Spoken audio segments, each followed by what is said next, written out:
Hello folks, it's Keylime again, this time with another class guide. This time around we're going to be doing the Archer class. This was actually requested by Bjorn in one of my comments for the Dragon Guard class guide, and therefore I am making good on that promise. So what we got with Archer is actually a super cool class in terms of traits, just straight up. So 50% mana start, obviously very nice. And then this is also just kind of what makes the Archer an Archer. So you have this 15% chance to just kill people whenever you do skull damage. And what's worth noting here is that this doesn't mean that this damage has to be, a straight up attack. Like, if you're entangled, for instance, and you do a critical hit, or if you have a Doom Skull in there, as long as some skull damage leaks through, you're still going to have a chance to just straight up kill people. So Archer, obviously, very cool. Just from this, like, even if this class did nothing else, this would automatically be pretty cool. So then we jump into the talents, and what do we get? We get this super nice Hunter's Mark on 4/5. So Hunter's Mark is obviously super nice. Hunt is one of the best level 1 talents you can grab. You'll be doing double skull damage, so even if you don't just kill them with your 15% chance, you'll have a chance to just do double damage, assuming you get that Hunter's Mark on one of the top troops. So Hunt is always super nice. You can tell just right away that your main goal when you're running an Archer is get skulls on the board and loop a lot. And as long as you're doing that, you're going to Hunter's Mark a ton of people. You're going to just potentially kill lots of people. Super cool level 1 talent that we have access to. The other two really don't offer anything. 8 armor is like, it's fine. It's not great. I wouldn't really recommend any of these one-time stat bumps. Webbing when you summon a troop is also kind of odd. If you're summoning a troop, that means somebody died, so not a good place to be. I don't like this at all, and webbing somebody random isn't very strong either. So to me, Hunt is the very obvious choice to be taking here. At level 5, you don't really have anything cool. You're either gaining 2 magic if you're using a bow, 2 magic if you're using a missile, or 2 magic if you're using a dagger. Obviously, just choose whichever one of these makes the most sense. It's very possible that none of them will. Not that great of a level. At level 10, though, you do get this Entangle the first troop at the start of the battle. So this is going to enable you to put skulls on the board and not have to worry so much about taking skulls in return.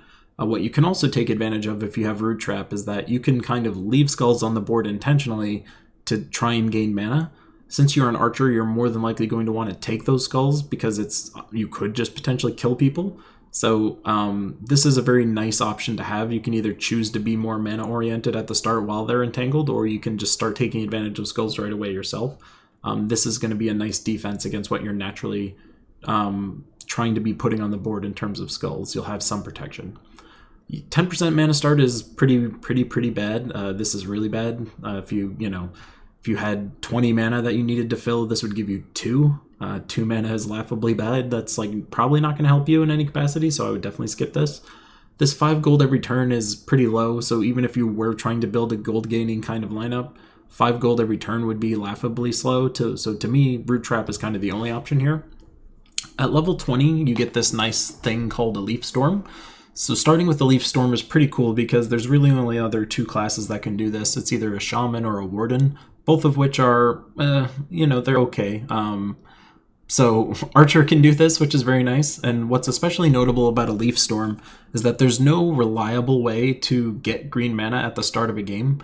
So there's no troop that will just instantly convert stuff to green, for instance. So the best way you can generally get green mana going fast is running someone like Leprechaun and then having a Leaf Storm.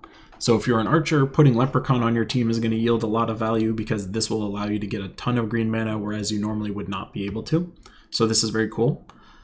Centaurs gaining 1 magic is pretty bad. I would never recommend this. Backup is also kind of really bad. So, I mean, some people might prefer this kind of stuff. I generally hate all kinds of summoning lineups.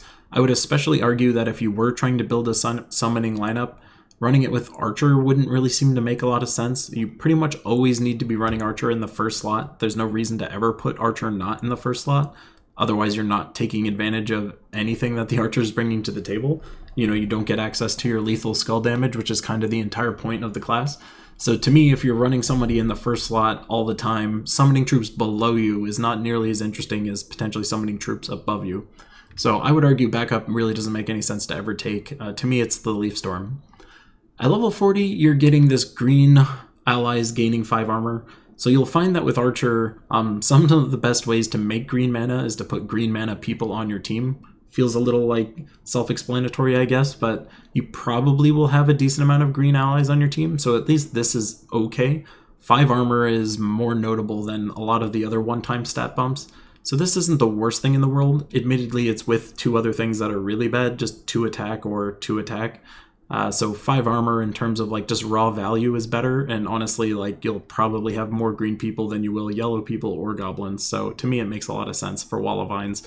But of course, pick whatever makes the most sense for the lineup that you're making. At level 70, we do get access to a little more skull protection. So at level 10, we got the root trap, and now at level 70, we're getting 30% skull reduction, or dodge chance, I should say. Sorry, not skull reduction. Dodge chance, very different. So 30% of the time, you're just going to not take any skull damage. So with the root trap to start things, and then when that falls off, you'll have this to lean on a little bit. So you're not super survivable against skulls. Admittedly, this is kind of one of those things where you're either taking all of it or you're taking none of it. That's a little scarier than just taking a reduction from it. However, you can just survive an outright like Skull Barrage by pure luck and pure chance. So you do have some defense against the skulls that you're going to be putting on the board. And again, since you are an archer, you will be putting a lot of skulls on the board. Otherwise, it doesn't really make sense. So this is actually a pretty nice talent that we get access to. So this is pretty cool. And when you compare that against, yet again, another summon, I already explained why summons don't really make sense for this class. And then Elven Sentries, which is again a one-time stat bump for all elves. This is also bad. So dodge is obviously the one you want to go with. We're running in the first slot. We're going to be taking dodge. And then at level 100, we basically get nothing. I mean, Warg allies are not worth talking about. Neither are Strix allies. Even if they were these one-time stat bumps, not very good. Strix are actually starting to get a little better, so I take that back somewhat. Rogues gaining 1 magic on 4/5s. Theoretically, this would be nice, but there's not really any notable rogues that you would really care about. So at level 100, there's really nothing you would want. Getting Archer to 70 is pretty much like as good as you need to be doing to take full effect of this class. So Archer, again, is really special. You know, this 15% lethal thing is very nice. It gives you a lot to work with. It starts with fast, so you're getting that 50% mana start. Your Hunter's marking people every time you do 4/5s. You root trap somebody at the start. You get a Leaf Storm start, which is going to enable you to enable a lot of weapons and troops. And you get a little bit of a dodge chance here for skulls. So pretty cool troop overall. Pretty cool class overall, I should say. But then what kind of troops do we want to put with this? So obviously, converters is what we want to be putting with this. Converters are the people that are going to be doing all the fun stuff with our archer. So when we're looking at these, obviously the green ones are probably the most preferential. So Alderfather is pretty nice. He's converting reds to purples and then yellow to skulls. So one thing that's kind of nice about Alderfather is that when he transforms reds to purples, he's also entangling every time you do that. So every time you're matching purples, he entangles somebody. So every time you cast Alderfather, you should potentially be getting at least 1 entangle out of that. So this is pretty cool. This is, again, creating skulls and then also creating entangles to protect you from those skulls. So this kind of synergizes pretty nicely with an archer. Beyond all of that, you have Divinish Bala, of course, who's a very nice skull converter. Admittedly, she's more of a yellow converter, so she's turning all greens to yellows. She takes yellow herself. If you are putting other divines on your team, she will start them with 40% mana. So obviously a very high value skull converter troop. She's not green, but she is yellow and converts into yellow, and you'll see that there's other yellow troops that might be useful with. Forest Guardian kind of fits pretty naturally, so you're taking all purples and then turning them into skulls, and then browns to greens, so they will green themselves into themselves. This one also has the benefit of barriering other beasts, so this is actually pretty cool. So this beast starting with 50% mana could also potentially be taken advantage of. So Forest Guardian, pretty high value with the green mana start, the ability to convert into more green, you starting with a Leaf Storm. Forest Guardian, obviously a pretty high value troop from an archer lineup perspective.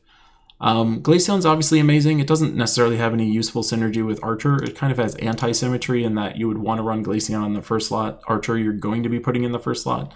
Obviously the spellcast is extremely strong, but you won't be fully taking advantage of Glaceon here. But if you do happen to put together a lineup that somehow is making purples and browns as a result of its cast, you could potentially put Glaceon in there. There's nothing special about the Doom Skulls as far as the Archer trait is concerned. The lethal is going to happen whether it's just 1 skull damage or like 7,000 skull damage, so you don't need somebody like Glaceon to at least take full advantage. Keeper of Souls is always kind of fun. You get to just transform whatever you want into skulls. He doesn't necessarily have anything notable from this perspective, but this is at least one of the most consistent skull converters that exists. He just doesn't do any mana conversion with it, which kind of drops him in terms of priority, but you could theoretically be using him. Nimue is pretty cool because they are green. They are also converting yellows into skulls. So somebody like Divine Ishbala is making a bunch of yellows, and then someone like Nimue could theoretically turn all of those yellows into skulls. That's a thing you could potentially do. She's also converting all of her red gems into purple. So Divine Ishbala is taking purple, and this person is creating purple. So Divine Ishbala and Nimue theoretically could work well together.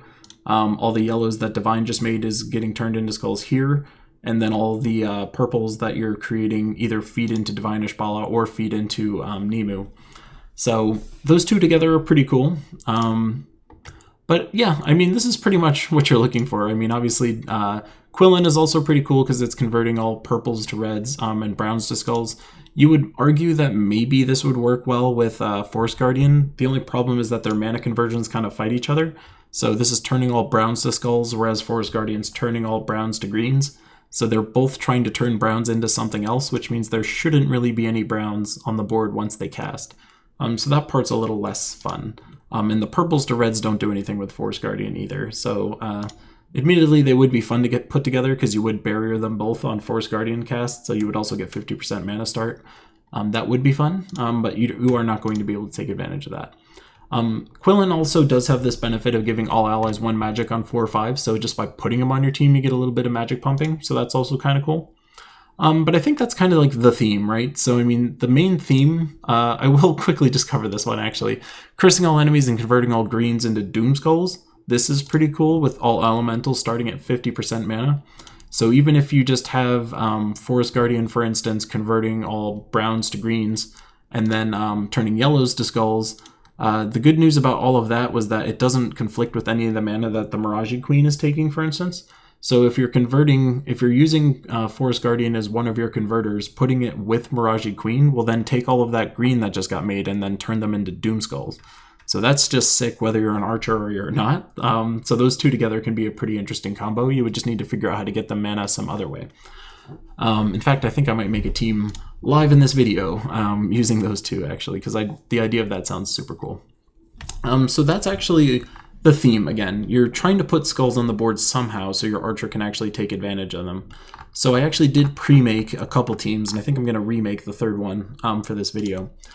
This first one here is actually a team that you could be using on Guild Wars Green Day also. It's also just a really sick PvP class. So this PvP team in general, like this is extremely competent regardless. And actually this was something that was given to me on stream not too long ago. I believe their name was Edward, something like that. I apologize if that wasn't your name, but the team is extremely effective. This Doom Glaive is super, super nice. You're doing damage to everybody on the board. Since it's a green weapon, you are getting that bonus 5 magic, since the class themselves is getting an extra 5 magic when using green weapons. So Doomed Glaive naturally is doing even more damage to all. So just by casting Doom Glaive straight up, you're getting 40 damage to all because it's plus your tempering level. For me, at least, that's 40. Then it's also converting all browns into Doom Skulls. So Doom Glaive's super strong weapon. The other thing that's kind of nice about it is that it does entangle the first enemy when you cast it. So even if you don't have alignment anywhere, you could just cast this to try and entangle the other team and like prevent them from doing something crazy back to you. It does also create a Leaf Storm. So the nice thing about this is that the Leaf Storm start that you have is good for your first 4 turns. As long as you cast this again, you can keep that Leaf Storm going. So that's also extremely strong. So Doom Glaive to me is one of the best Doom weapons that exists. So it's on this team. Apothecary is here because it's able to convert whatever you want into brown. It's also cleansing everybody, which is also super important. It is a little survivable because it has this fortitude, as all dwarves generally do. So this is also pretty cool. So if you're trying to fill Apothecary first, you just take blues and then here you go. And also the browns you're converting are filling up Wild Queen. So Wild Queen is basically just turning your archer into this super murderer. So it's kind of like with all the hunter's marks that you're going to be putting on there because of your first level talent, you're going to be gaining more attack whenever you cast Wild Queen. She's also making even more green mana and she's making skulls. So she's just super sick from an archer team perspective. She's also doing some other stuff like this summoning a Bone Storm when an ally dies. So when somebody on your team dies, it kind of turns into this like crazy mode where you're either going to win because of this or you're going to lose because of this. This becomes pretty scary. So hopefully you've cast Wild Queen on a few folks, so all the skulls that are dropping down you can take advantage of, but they will not. But Wild Queen's super high value troop. Possessed King, of course, is on here because he's Possessed King. He's here for this. So this is enabling you to, even though if you fill the board up with a ton of brown as a result of this, Possessed King here will blow up the board a bunch and you'll get all the green mana to come back down so you can fill up other people anyway. So Possessed King's in here again just to make this lineup just ramp up to 1,000. This team is insanely strong. I've been PvPing with it like all week. I've been using this to be leveling this class. Its win rate is extremely high. So thanks again for that team from the user in the stream. The second archer team is kind of doing what I was talking about before. So this is going to be using an Essence of Evil kind of lineup. So Essence of Evil again is just blowing up like basically the whole board and then inflicting every negative status effect you possibly can. The nice thing about this, of course, is that Leprechaun here is going to be used to just take the Leaf Storm that we're starting with and then creating a ton of green mana. Since we have that 50% mana start, this 15 mana is really not that hard to fill at all. You'll be starting with 7, so in 1 or 2 gem matches you'll have this. And then at that point you're just using these troops to clean up. So again, Forest Guardian is turning purples into skulls and then browns into greens, so this is creating a lot of greens. And then this person is also turning a bunch of things into purple, and then taking yellows and transforming them into skulls. So all the purples that you're making with this, Forest Guardian will potentially turn those into skulls. So that's super nice. And then again, that Leprechaun's just there to get a bunch of green mana, so that's pretty cool. And then the third team that I made in here is kind of a different thing. So this is kind of leaning on yellow mana instead of green mana. I figured it'd be worth showing that. But the main thing here is that Quillen is here to basically just get skulls on the board. Flamifire is here to start enabling Quillen to start casting sooner. Mercy's here for a cleanse and also to get yellow mana. Yellow mana is going to be really nice on your hero because this is going to get your Flamifire started sooner. And then, of course, Infernus here is just there to help blow up the board and also take advantage of the yellow mana that's being created as a result of this. Something else that's kind of fun is that Quillen is going to be pumping him on magic every time you do a 4 or 5 match. So all the looping that you're creating as a result of this team, Infernus is just going to be doing more and more damage as a result. So that ends up being pretty cool. Mercy will also be healing for more, so that's also pretty cool. Your Flamifire will also be doing a little more damage over time, so that's pretty cool. So Quillen on this team is actually pretty darn nice. But I did say I wanted to make this team. I shouldn't be doing this in a class guide video, but I'm totally going to do it.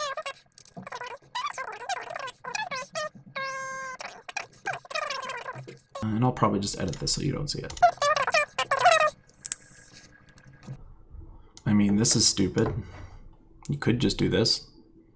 I mean, I would hate this, but you could totally do this. Monsieur Rabbit. So you could use this team. This weapon is really dumb. It's not really there for anything besides to just make yourself a little more survivable, I guess. But this could be another team that you would run, for instance. Apologize for making that in the guide.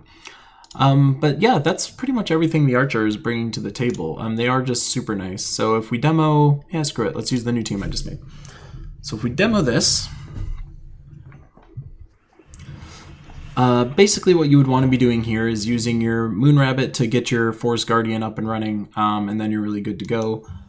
So we're already starting off with the skull damage. You can see that we're silenced here because of the Silent Guardian. However, we do already have Maraji Queen full, so I think this is working swell already. With Forest Guardian, you're looking for this alignment specifically, or purples. So we're going to be putting on more skull damage, and we're also going to be getting our turn here, so this is super nice. You can see that that totally triggered my thing, because there's no way I just killed the the Guardian up there with just regular skull damage, so we're already starting to get effects of this, so that's super nice. And you'll also see that Maraji Queen has perfect alignment here, so now we're going to punch through. And that's another dead guy. So that's super fun. And now we're looking at purples again with Forest Guardian, so we cast this. And that person's dead. And look, we have Maraji Queen again, and we have alignment on that. So that's the team I just made. It's super sick. I love it. Life and death as a weapon doesn't even make any sense there. But it totally works anyway.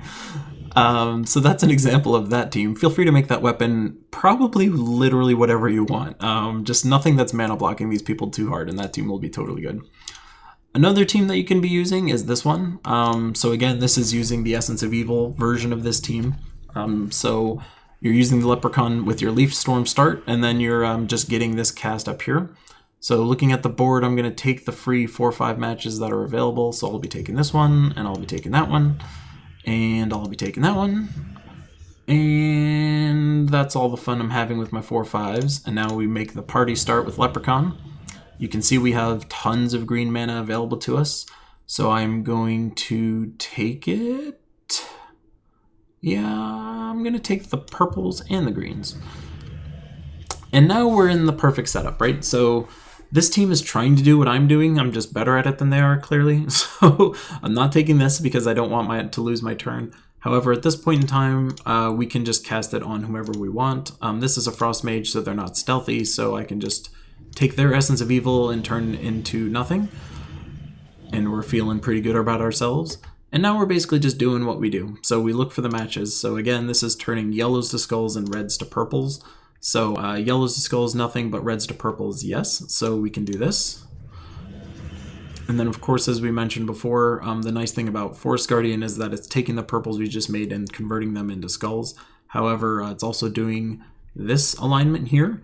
But since we have this, and we don't want that to cast, even though they're silenced, we'll just do that. And this team is getting progressively stupider, which is fun. So now we're just looking for random alignment. If you don't see anything that you like, you can just pop off your Leprechaun, ta-da.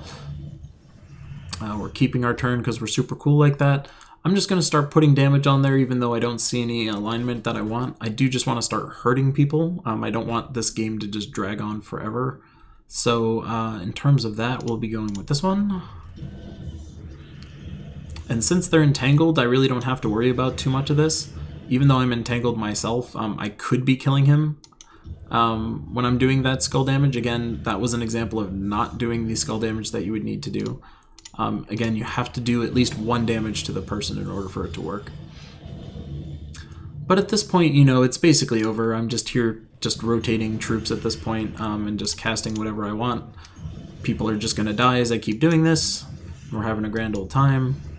You can see their hunter's mark, so they're taking all this extra damage on top of it anyway. I could be super mean and just like get the last troop. Why not? Just do it that way. We do not have the alignment that we want, but they're super stupid right now, so it doesn't even matter. Let's just put a bunch of stuff on the board. And we've got this whole fun setup, and then we can just pop them once and pop them again. So this is an example of that team. It's pretty cool. If I wasn't entangled at the start there, that probably went a little faster, but overall, it's still extremely effective. Nimue and Forest Guardian work well together, so that's pretty nice. And then this is a demo of the primary archer team that you would want to be using. Again, the same kind of theme.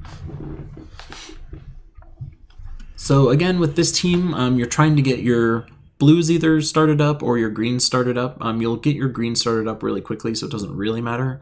I could be greedy and do this in hopes that green was going to fall down from the sky. We didn't get it. But since we're running the Possessed King, we're going to have lots of fun bouncy stuff. With Glaive, we're looking for brown alignment. It's not there just yet, but now we have Apothecary. And what's cool about Apothecary is that we can turn whatever we want into brown. So I could do it with greens. Ideally, you wouldn't be doing it with greens. You'd try and leave greens on the board, so you could be doing fun stuff with Wild Queen, increasing her loot potential. However, I could be doing it with purples right now. So I'll just do this, even though it wasn't necessary. I do not have the alignment that I want, but I do have a chance to just kill him, and we do. So if you don't know, Obsidious has 50% skull reduction, so him just exploding just there from 1 attack with only 43, that was the archer skill just triggering. And now we have this nice juicy steak right here, so we cast that. And that guy's dead, and he's super sad. And then look, we have Doomglaive again because we have infinite mana, because we have Possessed King. So this person's going to be really sad in a second. I might just literally cast this anyway. I'll just hit him. So now we're gonna die, but you can see that when you die, the Wild Queen thing triggers here. And the cool thing is actually you can win with this setup completely fine because the Wild Queen's gonna make Apothecary now your super tank. So we're gonna convert this here, and then with the Wild Queen, I'm gonna make this person suck, and then they're just gonna die anyway. And that happens a decent amount sometimes, because again, my archer isn't level 70, so I don't have the benefit of skull dodging. But your archer is not the most survivable against skulls, so if something like that happens, you're not in the best spot, but you can totally win with those three just with themselves. Again, I've been, I think, undefeated so far this week. Really, really cool lineup together. So that's the archer class, really strong in terms of skull conversion. It's not something that you can just run with whatever you want, but if you are running a skull bashing kind of lineup, you are favoring green mana in some capacity. Archer is definitely a really strong class, and on Guild Wars Green Day, I would argue it's probably one of the best. So that is everything you need to know about the Archer class. So give it a shot if you haven't. I rate this class super well in terms of my tier list. I think I have it at the top of the B tier. It's extremely strong, so give it a shot if you haven't given it a shot before. It really doesn't take much to start taking advantage of it right away. You probably just have to get it to level 10, and then you can probably do all the fun stuff you need to do. I'm sorry, level 20. Once you get the Leaf Storm, then you can do everything you need to do. But yeah, that's the Archer class. So thanks again for tuning into my videos. Feel free to check out all my other videos, subscribe to the channel, all that fun stuff. Thanks again, guys. I'll talk to you later. Bye.